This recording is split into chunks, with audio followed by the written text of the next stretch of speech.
New at 10, it wants a symbolic and real ride home for the police officer gunned down during a shooting spree near Wausau. A line of law enforcement vehicles escorting the body of Detective Jason Weiland as he was transported from the medical examiner's office in Fond du Lac this afternoon. Weiland was killed while securing a perimeter around an apartment complex during a standoff. He was one of 4 people who died. Diane Look and Karen Barclay were shot at the bank where they worked, and attorney Sarah Kortzen was killed at her nearby law offices. A suspect was finally caught at an apartment complex. In police radio transmissions, you'll be able to hear officers trying to figure out just where he might be holed up. The initial shot was from a rifle. It was a substantial distance. I only see one window that one possibly shot out of. Lower level, second set of windows in from the south.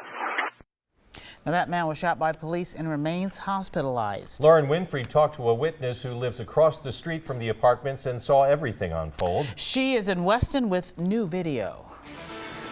George and Carol, a Wausau man by the name of Dino Corvino watched the violence unfold from its final destination, an apartment complex where Officer Jason Weiland was killed and the suspect eventually apprehended. Dino says he decided to document it all because he couldn't believe his eyes.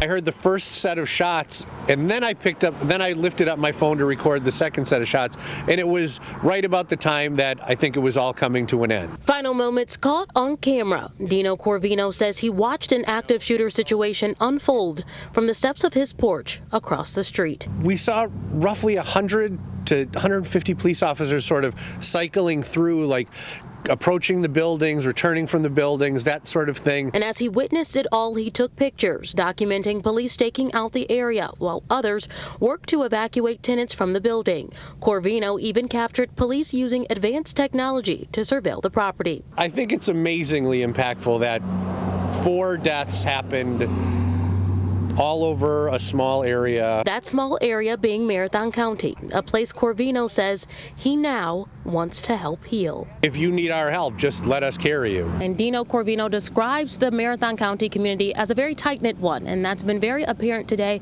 by the dozens of people who have stopped by the police department to give flowers and gifts in honor of that slain officer. Reporting outside the Everest Metropolitan Police Department, Lauren Winfrey, today's TMJ4.